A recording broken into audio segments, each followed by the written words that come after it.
আপনার কি মনে হয় সুখী জীবনযাপন করা খুবই কঠিন? আসলে মাত্র কয়েকটি সহজ অভ্যাসই আপনাকে দিতে পারে একেবারে ফিট ও হ্যাপি জীবন। আজকে আমি এমন গুরুত্বপূর্ণ 5টি টিপস আপনাদের শেয়ার করব যা আপনাকে আরও সুস্থ এবং সুখী জীবন দিতে পারে। ভিডিওটি দেখুন, কারণ এখনই হয়তো এমন কিছু ভুল করছেন যা আপনার শরীর এবং মানসিক স্বাস্থ্যের জন্য ক্ষতিকর। আমাদের বাংলার এক পরিবারে আপনাকে স্বাগতম। এখানে আমরা আলোচনা করি কিভাবে সুখী, সুন্দর এবং অর্থবহ জীবনযাপন করা যায়। আজকের ভিডিওতে আমরা আলোচনা করব সুস্থ জীবনযাপনের জন্য মৌলিক চাহিদাগুলো কি এবং কিভাবে তা পূরণ করা সম্ভব। তো চলুন শুরু করি। সুস্থ জীবনের প্রথম চাহিদা হলো ঘুম, কিন্তু আমাদের অনেকেরই পর্যাপ্ত ঘুম হয় না। প্রতিদিন অন্তত 7 থেকে 8 ঘন্টা ঘুম নিশ্চিত করুন। এটি শুধু আমাদের শরীর নয়, আমাদের মস্তিষ্ককেও পুনরায় উদ্দীপিত করে। টিপস: ঘুমানোর আগে মোবাইল ব্যবহার এড়িয়ে চলুন। একটি নির্দিষ্ট সময় ঘুমানোর অভ্যাস করুন।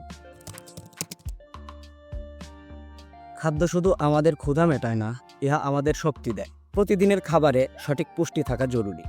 আপনার প্লেটে প্রোটিন, কার্বোহাইড্রেট এবং ফাইবার থাকা অত্যন্ত জরুরি। টিপস: বাইরের জাঙ্ক ফুড এড়িয়ে চলুন। দৈনিক খাদ্য তালিকায় সবুজ শাকসবজি এবং ফল যোগ করুন। পানির গুরুত্ব সম্পর্কে আমরা সকলেই জানি, কিন্তু আপনি কি জানেন পানির অভাবে আমাদের শরীর দুর্বল হয়ে পড়ে এবং নানা রোগের সৃষ্টি হয়। তাই প্রতিদিন কমপক্ষে 8 গ্লাস পানি পান করুন।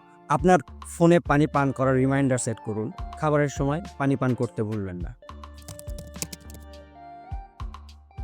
আমরা অনেকেই শরীরচর্চাকে এড়িয়ে চলি, কিন্তু আমাদের সুস্থ থাকার পেছনে শরীরচর্চার অবদান অপরিসীম। অন্তত প্রতিদিন 20 থেকে 30 মিনিট শরীরচর্চা করুন। এটি আপনার শরীরকে ফিট রাখবে এবং মনকে রিল্যাক্স রাখবে। টিপস: শুরুতে সহজ ব্যায়াম দিয়ে শুরু করুন। বন্ধু বা পরিবারের সঙ্গে ব্যায়াম করুন, এটি আরও আনন্দদায়ক হবে। শুধু শারীরিক স্বাস্থ্যই নয়, আপনার মানসিক স্বাস্থ্যের দিকেও খেয়াল দিতে হবে।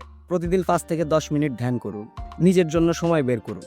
এটি স্ট্রেস কমায় এবং মনকে শান্ত রাখে। এই ছিল আমাদের সুস্থ জীবনের জন্য মৌলিক চাহিদাগুলোর ওপর আলোচনা। এই সহজ অভ্যাসগুলো আপনার জীবনে যোগ করলে আপনি পাবেন আরও সুখী ও স্বাস্থ্যকর জীবন। যদি ভিডিওটি ভালো লেগে থাকে, লাইক করুন, শেয়ার করুন এবং বাংলা রিয়াক্টকে সাপোর্ট করুন। আর আপনার মতামত ও অভ্যাস কি নিচে কমেন্ট করে জানাতে ভুলবেন না।